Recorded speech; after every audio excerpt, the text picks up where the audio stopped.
Nerdaholics. Hello, and welcome back to our Classic Who review series. And welcome back, Harry, who's decided he wanted to join us again because, yeah! I had so much fun last time. I really enjoyed it. He actually brings a bit of organisation and class to this channel. So there we are. And Jack, how are you, sir? I'm all right. I'm having a great time. How are you guys? We got beer. Right, so this week we are going to be talking about the Claws of Axos, John Pertwee's story. This is whose idea was this? This was yours, Harry, I think, wasn't it? A combination of me and Jack, yeah. Yeah. Well, we might do a poll next time, but for now it was just one of those ones we were like, yeah, should we do that? Why not? And we've already talked about Tom Baker twice, so we thought we'd give John Pertwee a go this time around. So we're starting with the storyline. Right. That's generally how it goes. Yeah, are we starting from the beginning? In the beginning, God created God created Axos, a weird thinking molecule organism. Interesting story. It starts off with a shot of Axos in space, and a really random clip of the Axons all howling at each other. Yeah, they all look very. It's like a big spaghetti monster looking thing at the beginning, isn't it? And the way it just sort of fades in and out, it's very psychedelic opening. And then you've got the unit picking up the signal and seeing Axos. Mr. Chin. Whilst there's a big inquiry going on about how a unit's being run and why the Doctor doesn't have any file on him. So all a bit weird at the beginning. Yeah, it's all sort of randomly political, isn't it? You're just thinking, where is this going? Bureaucrat of the week complaining. That's what it is. Every now and again, you get a bureaucrat who's just going to complain, and then, well, embodied by Mr. Chin. Didn't this time? Yeah. I think he is. Do you love how not so top secret the top secret book was? Top secret. All right, just to ram the point home. Yeah, top secret. Don't read in here. And then you've got Bill Filer from Washington, who's like on the case of finding the master. So the US are now on the case of trying to find the master. It's got serious now. Yeah, that's it. Now he's in. Like he's established as being in every story so far. I'll put it that way. To America by that point. Probably at some. I don't know. I don't know. It's just Bill Filer's from Washington, and he knows all about the master, and he's the liaison to unit to be like, so what are you guys doing about this? It's all a bit like, do we have to save your asses again? Oh. This is it, because it's like the master, the Doctor tend to ponce around the UK. Yeah. To be fair, up to this point, they haven't been anywhere else, have they? No. It's kind of like, why would anyone beyond the UK care about the Master? Oh, he did try and launch a nuclear missile. Oh, fair enough. Yes, he did. Yeah, he tried to launch it in. Well, I mean, I can't remember how many episodes before it is now, but in the Mind of Evil, he's trying to do that. So that might put him on the US. Yeah, fair enough. This one. Or was that one before the before? I know it's not. I'm pretty. Hang on. Let's fact check this for a minute just to make sure. Well, I mean, obviously he turned up in Terror of the Autons, and the Autons get thwarted in England. Yeah. May or may not. And then it's Mind of Evil, where I can't remember. We might have to go back to when we watched the episode, but I'm sure he's pretending to be Professor Keller, and he develops the process in America. Mind of Evil before. This one, yeah. There's one literally before this one. Then, it makes sense. It makes sense that they're after it. No, fair enough. Axos gets closer to Earth, changes direction. The military decides to fire missiles at it. It gets out of the way. Shoot first and ask questions later. Is that it? Exactly. What must go up must come down. Mm-hmm. Perfect sitting target. And then they try and con the humans into thinking Axonites a good thing about curing world hunger, makes things grow and shrink. Frogs. That becomes clearly not the case because the Master's on board. They've got him captured, so clearly they'd already caught the Master. Wanting help. He wanted to tell them about. He'll tell them about Earth's ways if he would get his freedom. Basically, he's their prisoner. Well, I don't know how he ended up being their prisoner somehow. Well, it's a staple problem. The Master always employs someone way too powerful that he can't control. It's like he wants to use a sledgehammer to break a small watch, and it's not really necessarily. You don't need that much power to, if you know what I mean. Yeah. So it's one of them. Like he seems to pick things that it's just like the nesting consciousness. He can't control them. No. The mind of evil. Eventually, he can't control it anymore. From the get-go, he's not in charge of Axos. Yeah. I always got the impression that they kind of just found him and caught him, and that's how they found Earth in the first place. But no, he talks about it. He goes, they capture him, and then he's like, if you let me go free, I can tell you where Earth is, and provided you destroy the Doctor at the same time. Yeah. And Axos are like, okay, yeah, we'll destroy the Doctor and the Earth if it's full of nutritional yumminess. Nutrition cycle. But also, they want time travel as well. Yeah, which comes apparent later. So they can feed on many more things in time and planets than that exist. Space. Yeah. So they end up by wanting the secrets of time travel, and then the Doctor defeats them. That's pretty much the story. It's not sticks him in a time loop.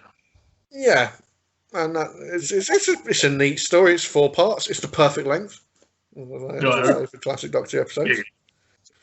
It is actually, yeah. And it does feel a little bit long, not longer than 4 parts, but I think I'm glad it could have.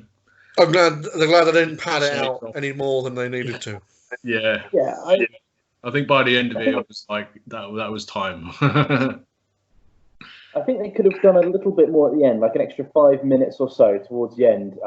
In the last part, because they kind of jump fairly quickly with what they're doing and how they're doing it in terms of like, okay, the Doctor's captured. Oh, now they're having a conversation with the Doctor. Now he's being tortured. Oh, now they're running away and outside again. It's like a little bit. That's the whole of episode 3 is they're running. Yeah, they get captured. They do the finding out what the energy requirements for time travel is, and then I mean, even in my notes, I've got very, very little on episode 3 because not much happens.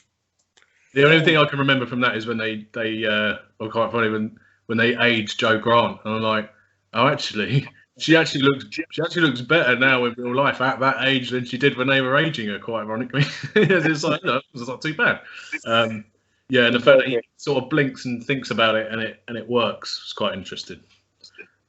Yeah, because they're telepathically reading his mind, aren't they? It's like just think of the equation and we'll do the rest. But apparently, all you need for time travel is just the Nottingham power centre or power plant. Yeah, something like power an entire country is enough to create a time field, and also the energy that Axos generates. Yeah. Which then has the power to grow and consume everything on them. From an actual science fiction idea, Axos is really quite ahead of its time. Like, the graphics that they used in the 70s just wasn't good enough to realise the idea of Axos. Yeah. Like, the monsters look brilliant. Like, the tentacle monsters look horrible. Like, the bits in episode 3 when they start zapping unit soldiers is really good. When they basically obliterate. The interior of the ship is just sort of, it's all over the place.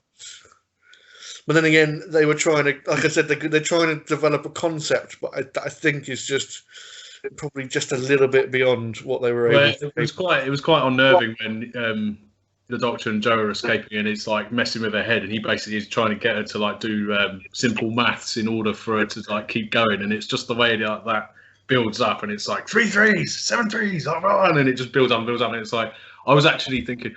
There's some, like, as he's going towards the end, there's some complicated maths that she's had to think of in her head quite on the spot. Yeah. So, what do we think of Axos or the Axonites as a villain itself? Like just by itself, standalone. I know you just touched on some of it, Harry. Do you think they would be worth bringing back, or do you think they're better off just too powerful? They're too powerful. They were one shot wonder. Sadly. Like you can't use them again. That makes sense. So the way that they finish this story and the way that they're just too powerful an enemy to bring back safely. That makes sense. Yeah. Because if you did bring them back now, you'd end up by having to nerf some of their ability. Yeah. Well, I suppose it's because when everything started turning into Axos, it was like, okay, yeah. The only way to get rid of them is to stick them in a time loop, because if you try and blow it up, they'll just come back. So yeah, you can't. That's why the on-screen deaths bit a bit later comes a bit difficult to work out. But I have a method to my madness. Well, yeah, because I'm thinking, like, technically, you know, do you count each Axonite or Axonite, whatever, Axos monster as individual, or is it technically, because technically it's one single organism? For each one that gets destroyed on screen, I'm treating it as an individual, but it isn't technically an individual because they're all parts of the whole. Of the whole, yeah. As in, they are essentially the Nestine consciousness, exactly the same thing. It's a gestalt. They're all the same thing. They're part of the one whole, yeah. Yeah. No, I'll go with that. So it's one great big thing with little bits that come off. Yeah. I think. Can I just say I really enjoy the fact that what's his name? I think it's one of the scientist guys who's messing around with the Axonite towards the end of episode 2. Gets killed by the radiation when they try to do it with the particle accelerator. Ends up being a guy on an orange blanket rolling on the floor because they couldn't afford a proper costume for him. Oh yeah. What with where he morphs into Axos and he's just like, well, you know, it was early 70s. that's. It's interesting. The one of the designs or one of those particular costumes got repurposed and painted green to become a crinoid. Oh, did it? Oh, do you know what's funny enough? It did actually kind of remind me a little bit of that because of just the weird kind of like messed up nature of that creature. It's like, oh, okay, yeah. So they just turned it green instead. Okay, that makes sense. Still, fat father there. Do you want to do the 6 things of storytelling, or let's do the 6 things of story because that's usually fun. Right. Okay. So the first one is going to be plot because we've kind of covered that by going over the story a little bit. Yeah. Ultimately, in terms of the story, it is just kind of, it starts off as your standard aliens come to Earth, standard alien invasion, and that's really all it is if you boil it down. The first part would lull you into a full sense of security in terms of, like, if they... This is probably my one main gripe, I would say, about this story, is that I think they really should have doubled down on the aliens being not evil. Yeah. And then it being a bit more of a surprise later. Yeah. That makes sense. Because if you get this whole idea, like, oh, they're shooting first, asking questions later, and they're being annoyed about the military. And then it's like the Doctor being like, this sounds like a cry for help. You know, I mean, they could have played on that a little bit more. Kind of go join instead back. Of, okay, cut out the first scene where it makes it look like Axos is evil. You know, cut out that bit. Yeah, straight away. It's just like, oh, okay. You can cut out the tramp dying and that whole scene. And actually, you can introduce the Master into the second episode, not the first. Yeah. Yeah. Because I thought the Master got introduced way too early in the story. Because as soon as he turns up, you're like, well, they're evil. Simple as. If the Master's involved, they're not good guys. Well, that's the thing. I've said this to you already, Harry, but I don't necessarily think he even needed to be in it. Like, if he just played on the fact that Axos was like, okay, they wanted the Master to be in every story, fair enough. Delgado's amazing. But if they'd have just left him and to come back later, maybe in the finale of the season, then but you do need him by the final part of this story. You need the Master to have fixed the TARDIS to be able to save the day.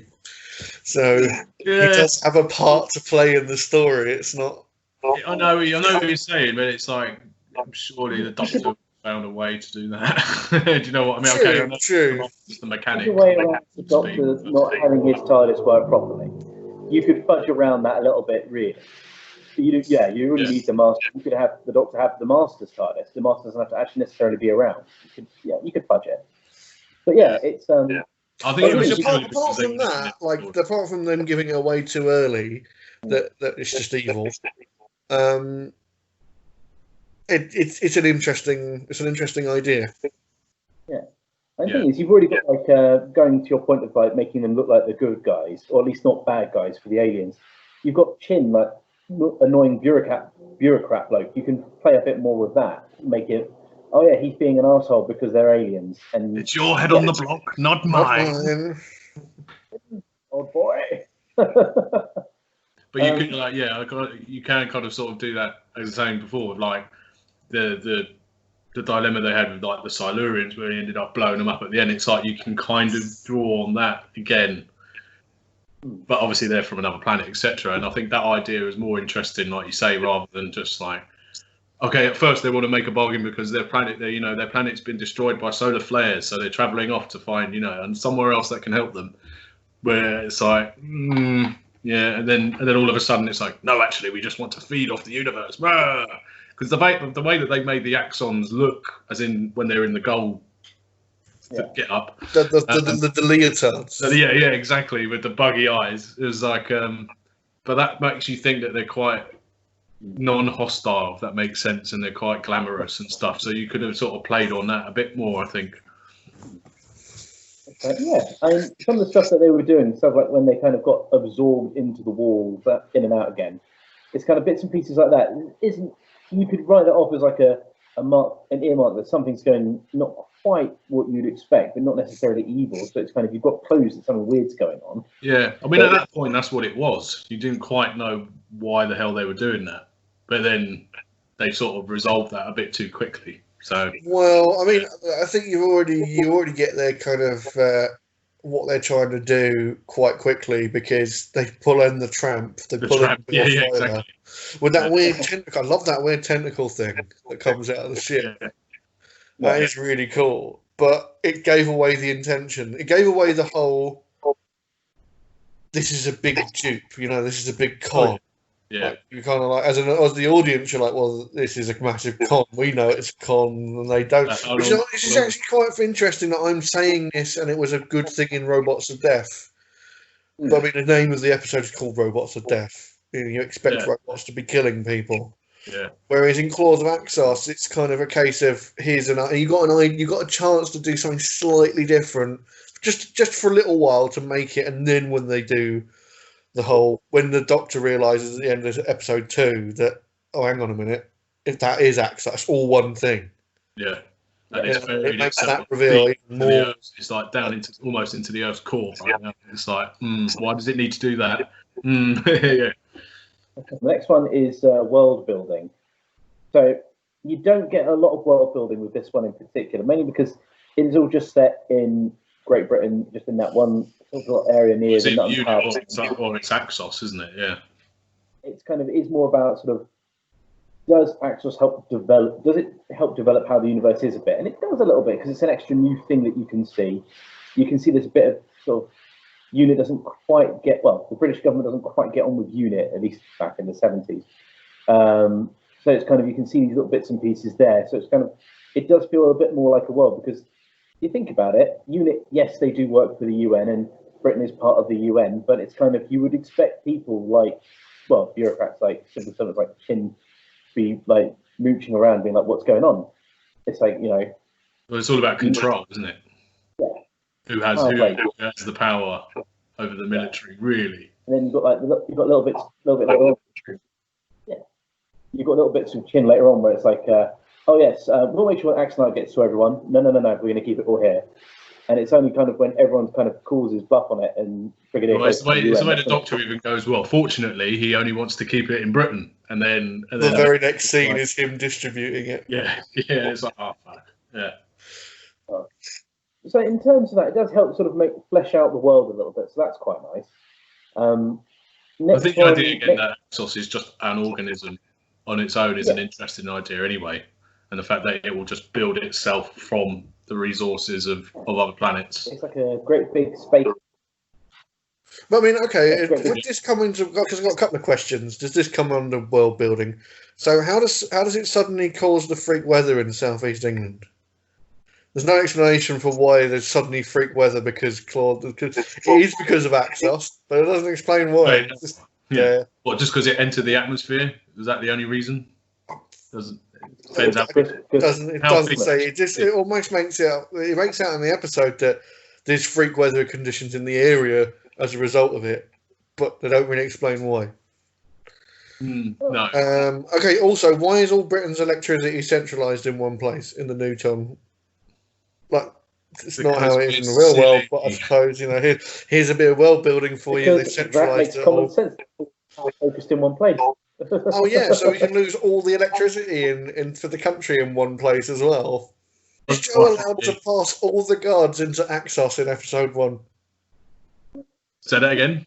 Why is Joe allowed to pass all the guards into Axos in episode 1, even though she's been ordered to stay behind, but no one challenges her? She just walks straight through. She's not that high up in unit either. Well, there's no one there when she leaves, though, isn't there? There's literally she waits for them. Guards all around Axos. Like you see them, they walk. She walks past her, and none of them bat an eyelid about it. Just like, all right, off you go. Well, they just think, oh, they're probably maybe she's following orders. I don't know. I just thought the whole thing was just a bit like, why no one's gone to think like, where are you going? Because plot. The plot there to be there. True. Not this time, Joe. Oh, why not? Why not this time? Over the other times. Never mind. If the guards weren't told to not let her in, then they would have thought, oh, she just follows the doctor around. Let her in then. Also, how do they know about human customs? I mean, obviously the master's there, so they may learn human customs from the master, but none of the humans actually question why. If they've never been to Earth before, how the hell do you know about human customs? And then, okay, maybe you could stretch it. Like maybe they've been listening to radio signals from Earth all this time and have picked up a few things along the way. They were hiding behind the moon. Hiding behind the moon. Which is a fucking egg.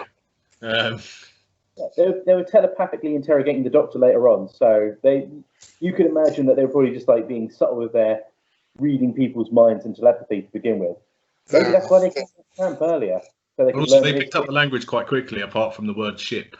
Oh, yeah. But you still would question it as a human as where they got the information from, though. I still think that was a little bit like... it's ropey. Definitely ropey. Maybe that's what the Americans were there for. Well, yeah. That's it. They captured Bill Filer in the first episode, didn't they? They didn't, hooked up with all the tentacles. They probably mind abused him. Well, they make a copy of him, didn't they? Yeah. There you go. That's your answer. But yeah, no, that's all my that's all my random silly questions about the world, just general things that happen in it. That makes sense. But and the tramp. Why did we? No, the music's terrible. We'll deal with the music in a bit. That's awful. Yeah, I'm glad when you said that the other night, because when I was watching it back, I was like, well, obviously that bit is annoying, but it's just so fucking loud. It's like all the problems of the RTD era where the music was loud. It's just really loud. Yeah, nothing. Distracting. Especially when you get the big action pieces. Yeah. It's like unit guards, they were actually able to shoot. I will give them credit. Unit guards could shoot and they could hit the Axos aliens. Couldn't kill any of them. They seemed to be bulletproof, but they were actually hitting them when they were shooting this time. That's always impressive. That's always impressive when they can actually. Although you think after he saw his friend get vaporized, that he would just be like, "Fuck this, I'm running," because they're not that. Oh no, it's funny. No, there's one that runs away who gets vaporized, and there's two that actually face it, just get zapped. Yeah. So it's like the moral of the story is no one likes a coward who runs away. No, exactly. Because if you get run away, you get vaporized. Well, right? Benton and Yates were like the way they managed to shake them off. Shrug off. Didn't four of them climb onto the Jeep, and eventually they blow up one of them, and then run away from the rest. Because it's Benton and Yates, obviously. Again, plot armor. They did get their moment. They did. They did get a couple of moments there. Right. So after world building, it's characterization. So it's basically the characters and then how they are, and then their arcs and growth and stuff. A good strong performance from John Pertwee as usual. Again, I'm going to be parroting a lot of this because the Doctor generally tends to be a really good character anyway. whoever's playing him in most of these episodes. But he's the one. He's like through it all. He's kind of like skeptical. So. He's trying to keep an open mind about the whole situation. He's the one who questions. He's got some good questions in the first episode. I've got wonderful Khan and Axonite. You still ran out of fuel. Like he's still being like, okay, this is wonderful, but how? Okay, if this can do this, if how did you run out of fuel? If it's a thinking organism, then yeah.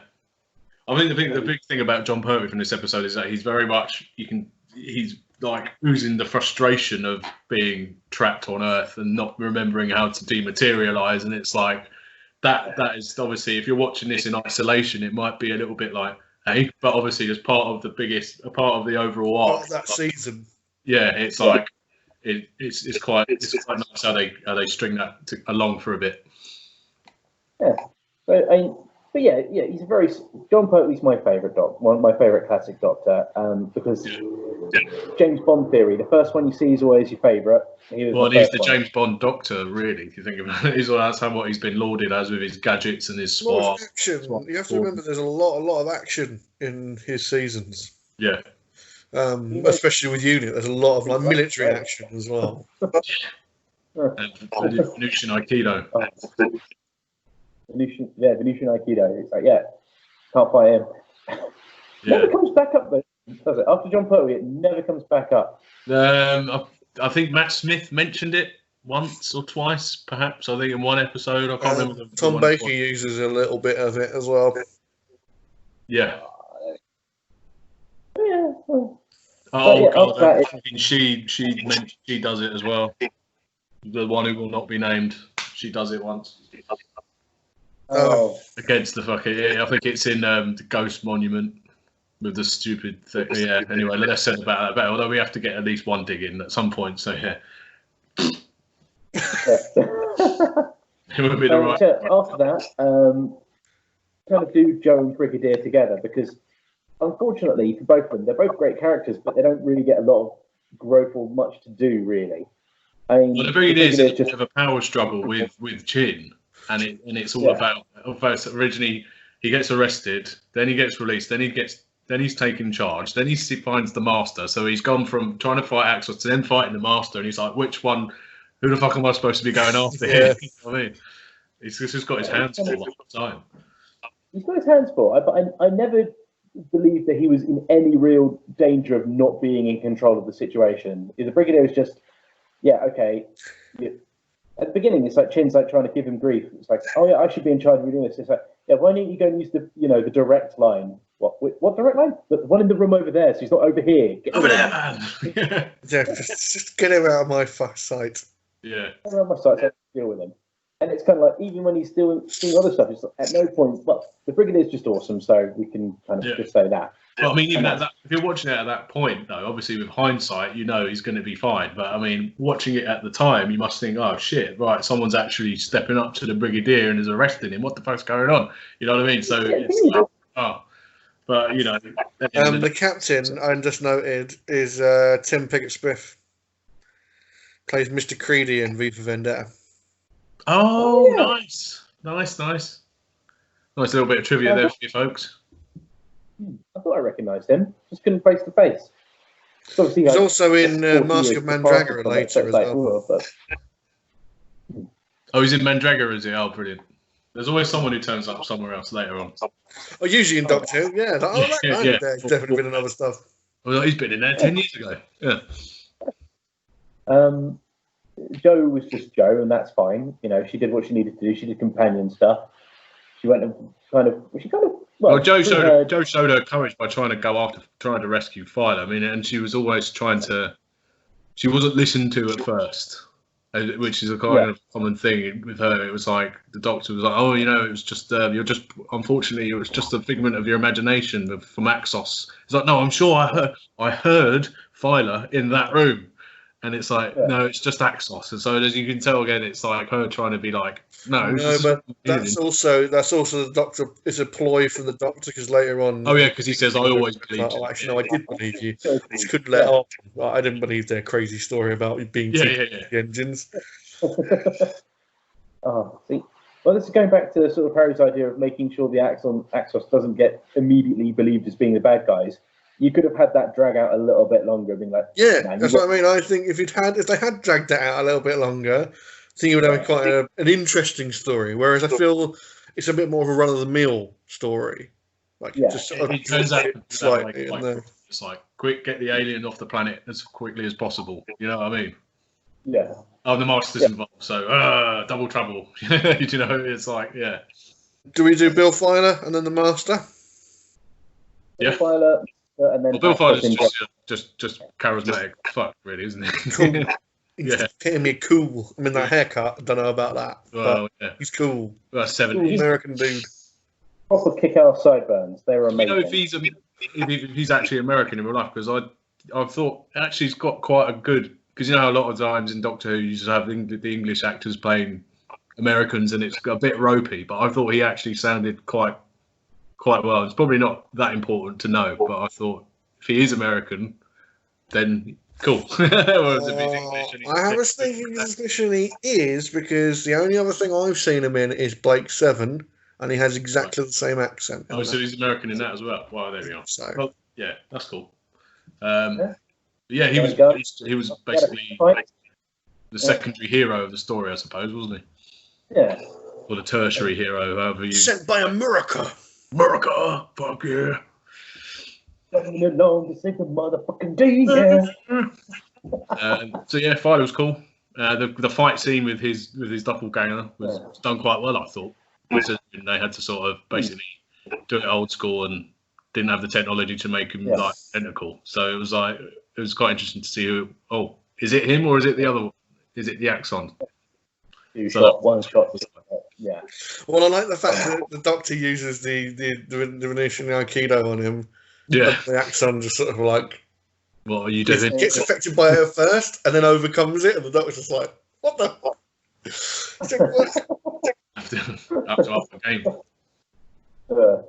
Yeah, so he was good. I mean, the Master again. Not even though I don't think he needs to be in it. He may not have needed to be in it, and I think there's a strong case for that. But he is. He's so smooth. He's just a suave.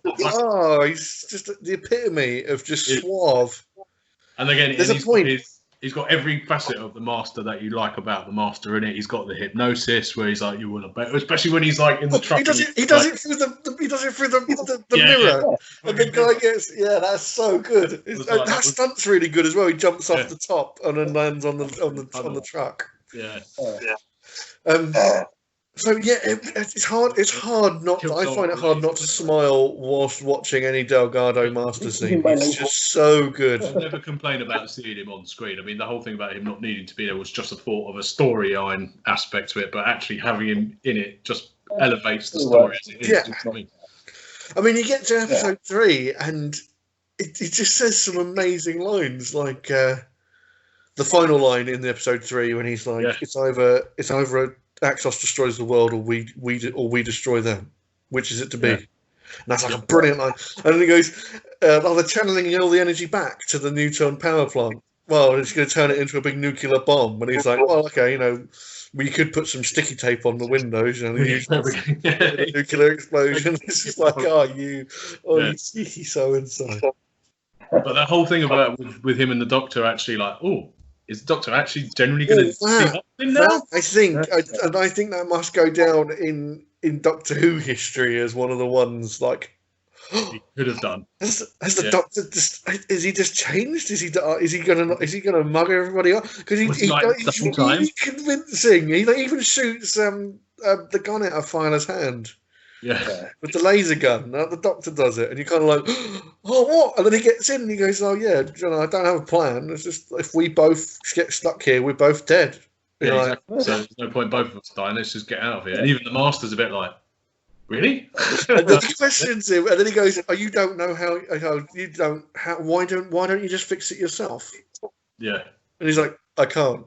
Yeah, you're the mechanic. Oh, no, it's not even that. It's like the Time Lords are taking my... Oh, yeah. And he's like... Yeah. Oh, and then the Master suddenly realises that, you need me as much as I need you right now. But it's funny how Filer kind of picks up on it a little bit when he's talking to Joe, and they're just in the background playing. Yeah, why can't any other scientists help them? Why do they have to go it alone? Joe's just like, no, surely not. And then the audience is like, as well, no, surely not. So then when he turns around and goes, well, come on then, we are Time Lords after all. Yeah, you gotta go. Oh no! And then obviously you get the climax of the story, and they trap Axos. So, and the fact he just lets the master go, and it's like, well, he doesn't have much choice. The master realizes what he's trying to do is like, I don't want anything to do with this. This is madness. Peace out, motherfucker. Suicide! And he just lets him off. So I suppose, again, it's one of those ones, it's like the typical master either escapes or dies, but comes back anyway. It's just his thing, isn't it? Yeah, I suppose, yeah. He either makes it away or not makes it away. Yeah. I might just have to add a quick point about Mr. Chin. I don't know whether his performance is so good that I just can't stand the character. I just can't stand. I think the character's just it's really over the top. So unlikable. Yeah, over the top. And maybe it's written in such a way, or his performance. I mean, it's the Joffrey. It's the Joffrey effect, isn't it? Well, you know what I was thinking? I was like, I could imagine Ronnie Barker playing him. He's got that kind of like so over the top, ridiculous nature about him.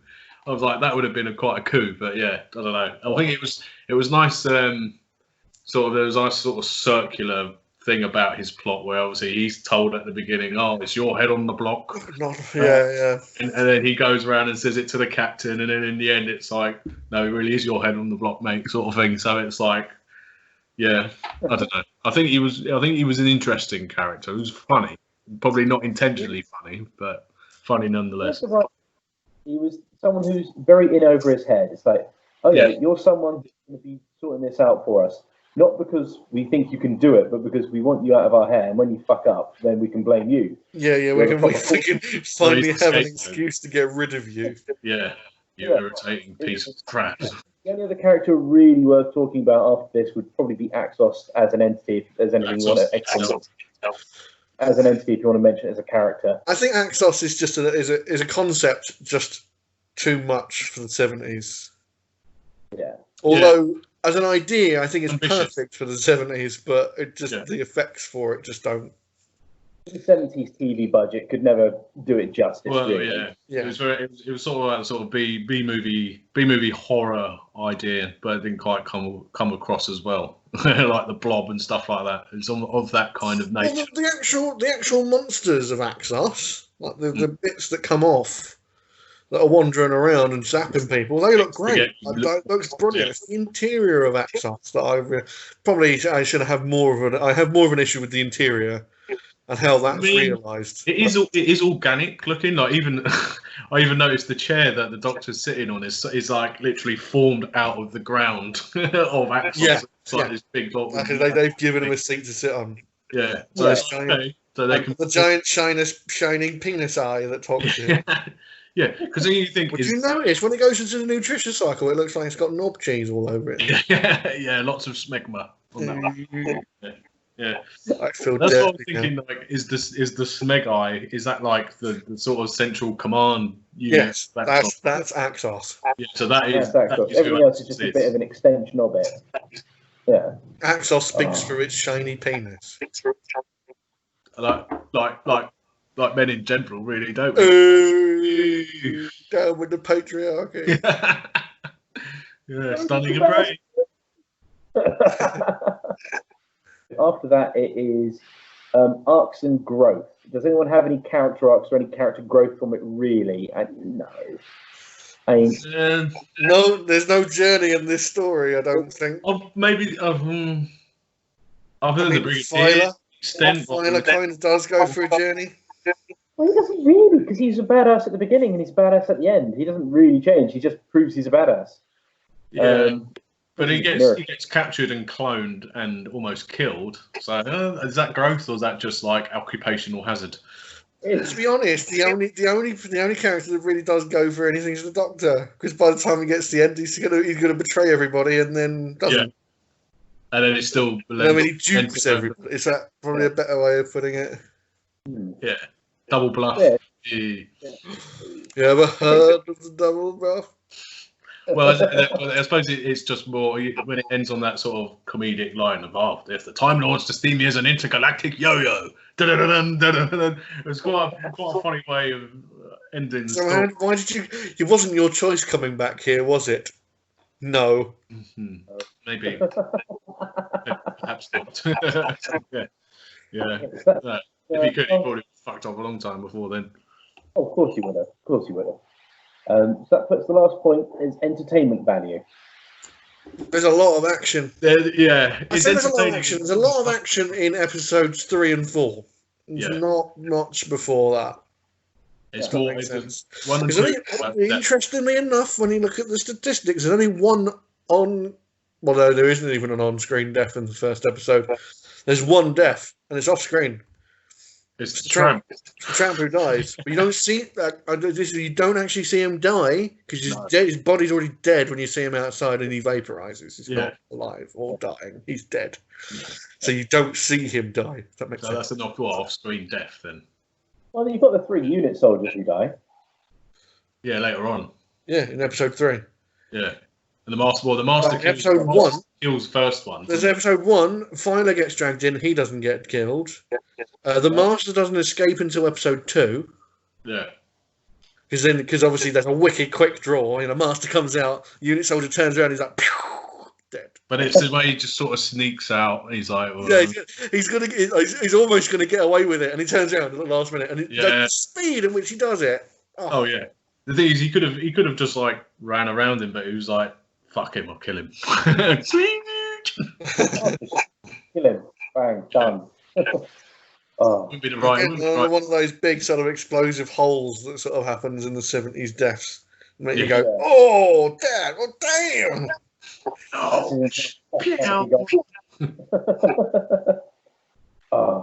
The scientist gets killed was quite brutal, I thought, as in the I love the fact that the Doctor gives you such little warning about touching the control before he's done. He's about here, and the controller's about here, and he's like, "Don't touch that control!" Don't touch that. Oh well, never mind. Expendable. You quack! Yeah. It's very entertaining. It's not the most entertaining, but in terms. There are better episodes in that season, but it's still good. Yeah. It's for the most part. I mean, there are little things there are little nitpicks here and there, as we've already talked about. But I think I was saying to Harry yesterday when we were chatting about it, I was just like the tramp alone just automatically takes a mark off 10 for me. So it's already 9 out of 10, and then working my way 9 out of 10 because it's absolutely pointless. Absolutely pointless. It's just they just make such a big deal out of him and give him his own bloody theme tune, and he can't even talk properly. It's like I have a sneaking suspicion he's like probably one of those old actors that always plays tramps or something. It's going to be something. And it's going to be all like, "Oh my God, I can't believe you guys think this. He shouldn't be in there, or it shouldn't be there." It's just like, it's an opinion. Yeah. It's just like he's some executive producer's dad who wants to be in an episode. Yeah, he's a glorified extra. Really, let's face it. It just went on a bit too long. Yeah, but he got killed anyway, so I suppose that makes up for it. I have a sneaking suspicion he's one of the stuntmen, and that's because they did the stunt of him riding the bike into the pool. Oh, I'm going over. I think he might be one of the stuntmen, but I can't. It's one of them ones that he does have some kind of significance, but comment section pointless. Still pointless though. Doesn't need to be there. If we care, that's what we want. If we care, he died. No. Quite frankly, he annoyed me. I was dead. I was glad he was dead by the end of the episode. It got to the point where it was just like, just get rid of him, and they. To be fair, they got rid of him in quite a horrible way. So it was like, it's very satisfying. Bye, tramp. Yeah. We don't need you around here. Funding off our 1970s economy. Yeah, exactly. It was entertaining. Yeah, I think we've kind of covered the bits and pieces, what's good and bad for it, really. So it's kind of like, I mean, as I say, the premise and the actual concept of Axos itself is a good one. And then I think if we just focus, if we sort of try and ignore, I know it's hard, but if we try and ignore the the limited effects they had for that idea. Just focus on the idea. No, the idea is brilliant. Makes it good. I think he's a really. I'm not going to take anything away from the fact that the Axos is a really good idea. I just would agree that it's also an idea you can't repeat. You can't do it again because Axos is one thing. Yeah. I mean, unless someone's going to go and take Axos out of the time loop that they're stuck in, there's no other way of bringing them back. Well, it's a similar thing to Sutek, isn't it? It's like he's now imprisoned eternally, but if he gets out, he's just too powerful for anyone to deal with. So I think it comes in that upper echelon of ridiculous villain that if they get out, you can't do much about it. Yeah. And thinking about the sets and stuff, something they could have done, and obviously this is hindsight being 2020 and everything, and obviously from the 1970s. But you know what they could have done? If they kind of made things look a bit more gungy, like you just even leave things a bit more freshly painted, I get what you mean, or something to make it look like it's a bit more organic. Because it's basically. I think the Axos ship itself, or Axos itself, was kind of like that, especially when it was like reabsorbing itself and. When you've got bubbles blowing up in the background, you've got hallucinogenic sort of thing going on. I get that. I understand your reaction, Jack. I'm clutching at straws to try and explain why they didn't. How expensive is KY jelly? I don't know. Yeah. Do you want to have a look at the new stats I've come up with? Yeah, I'm gonna have to figure out a way of editing this properly as well. By the way, Harry, so I'll work something out. Deaths compared to profession, yeah.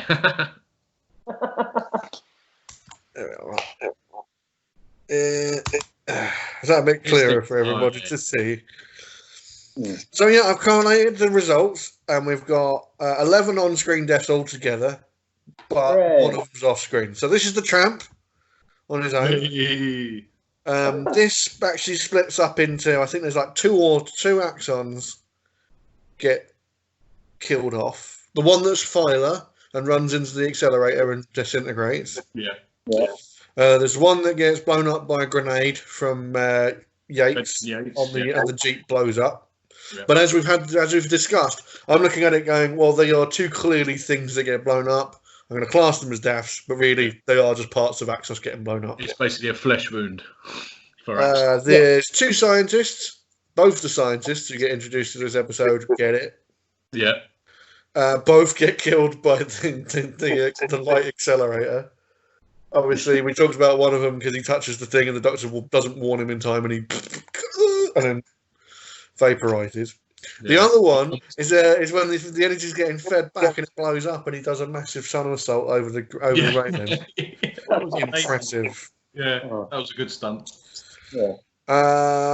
So that makes up 4 of the deaths. The other 6 are poor unit soldiers. Yeah. Which is why they make up 55% of the percentage of. Oh yeah, they're definitely the red shirts of this episode. But yeah, if you're an Axon or you're a scientist, you're equally unlikely to die. And then the Tramp comes in at the bottom. He's his own category. He's his own category. I mean, there are other Tramps I've remembered that have died in Doctor Who, so he will not be alone, bless him. No, but he's definitely been made to be the most famous of said Tramps. So here we are. This is from the 2 episodes we've done so far. So this is Deaths in Doctor Who, sorted out by race. So 9% of the races have been Axons, 26 have been robots, and overwhelmingly 65% of deaths in Doctor Who have been humans. So I was complaining about that ratio. Yeah. There's a lot of humans have dead. Lots of them have deaded. If you compare this then to what the professions of those human beings were, if you're a unit soldier, you're likely to be 40% more likely to die or be the death. It's a bad occupational hazard. If you're a miner or a scientist, you're equally likely to die so far. Yeah. And if you're a tramp, you're the least likely to die. Because there's fewer. That's just how the numbers crunch, right? Don't blame me. And this will change. Obviously, the more episodes, the more races, the more professions are going to come across, or more of the same. Because I know there's more miners to come. There's definitely more scientists to come. And a lot of more unit soldiers to come as well, but and a lot of Daleks.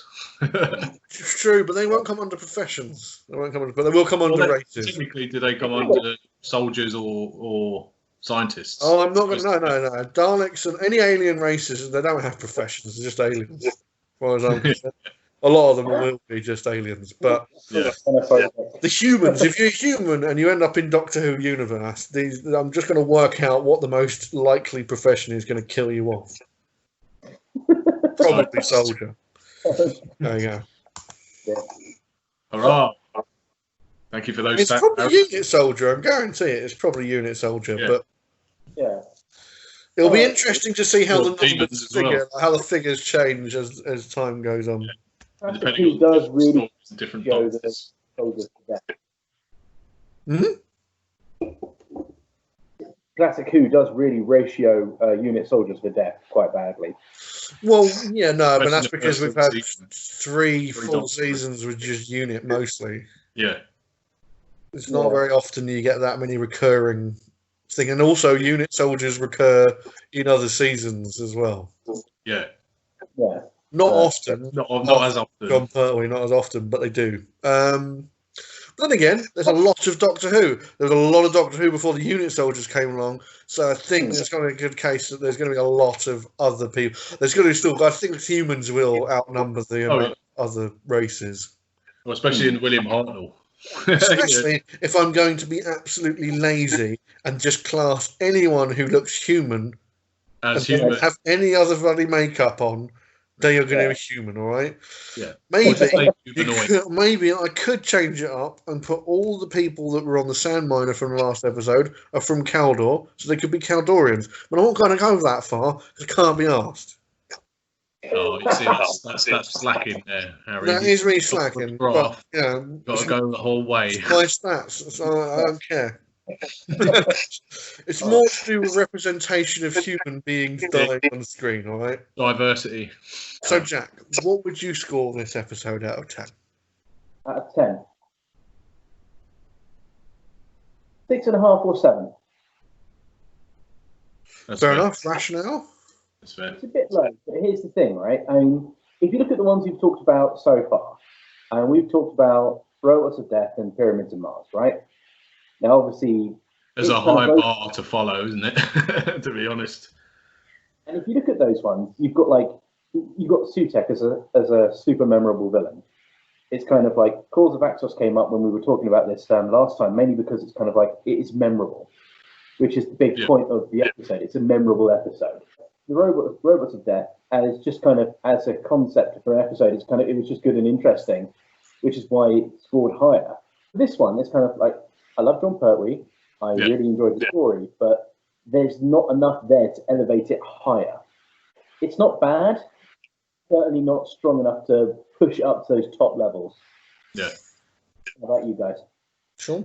I'm feeling generous, so I'll give it a 7. Now, that's not to say it's a bad story, and that's why I'm saying I'm feeling generous, but I just feel like with the concept of Axos and the sort of like the quarrelling of the unit and the interaction between the Doctor and the Master and that sort of like, you know, intrigue between them, like, is he going to go with them, is he not, that sort of stuff really interested me. But in terms of like things like I said before, the whole tramp bit at the beginning just takes a point off for me anyway. The incidental music wasn't great. It took a little while to get going, and then it really did, but it was a bit inconsistent for me. But I will say 7, I think, is a fair result for me. Yeah, fair enough. I'm going to go with 7. Same with Sean, and to be honest, 6 out of 6 between 6 and 7 is also still, we're all very similarly agreed. Yeah. For me, I can agree. The incidental music is rubbish. I don't know what they were thinking about when they put it on. The tramp scene again, irritating. Don't understand why it's there. Takes away from the episode. What saves it is, again, unnecessarily that he's there, it's a wonderful performance from the Master. Delgado is so good. And in every story he's in, he never fails to make me go, oh, come on. God, is he going to win this time? Is he going to win? It's so rooted for him. You get the action in the third episode where it starts to crank up. And then you've got that wonderful scene where, you think the Doctor's going to betray everybody. And to be honest, he has he has the perfect reason to. The world looks like it's coming to an end. How are they going to deal with it? And he saves the day. So, yeah, I think it's on its own merits. But like you say, Jack, it doesn't. It's not up there in the golden age of Doctor Who. But it's good, but it's not great. It's a good example of Doctor Who. Yeah, it's one of those ones where if you can't, you just think, fancy watching Doctor Who, nothing too mind blowing. I'll just stick on Claws of Axos. It's just it's one of those ones you can sort of just watch and enjoy it, but it's not one that's like it's the greatest story of all time. Yeah, it's not like a top tier recommendation, but definitely recommended. Yeah. Oh yeah, I mean, don't get me wrong. It is Doctor Who. let's not mistake this. For any J-bots out there, this is Doctor Who as it should be, but it's just obviously compared. Also, it's the correct length. Yeah. 4 parts. Exactly. There's going to be some really good. You guys are going to get annoyed about this, but there's going to be so many Doctor Who episodes I'm going to mark down that are more than 4 parts because. Oh no, me too. Sometimes you just go, man, it's a good story, but God, it doesn't warrant 10 parts or it doesn't warrant 8 parts. Well, speaking of John Pertwee, it's like wasn't the whole of his first season every story was 7 parts, wasn't it? Apart from Spearhead from Space, which was 4 parts, the correct length.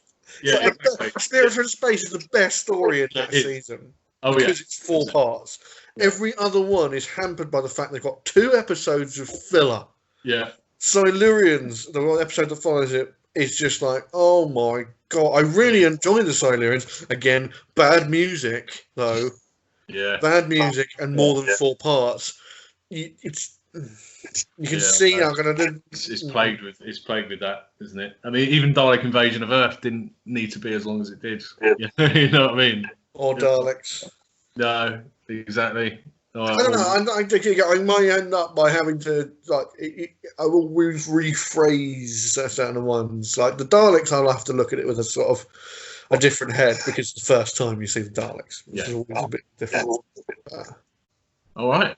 Well, that was the Claws of Axos, in our own words. Yeah, I think it's enjoyable. It's an enjoyable story. Decent. That's what I was saying. Decent. Yeah. I do think, however, though, as we were talking about the other day, Harry, we're going to have to pull out some clangers from the classic series because, like our new series, Rants, Jack, it's quite fun to rip it apart as well. As much as we love it, we have to show the people. Warriors of the Deep, mate. Come on, Warriors of the Deep. Twin Dilemma. Quite a few Peter Davison episodes I can think of that suck balls.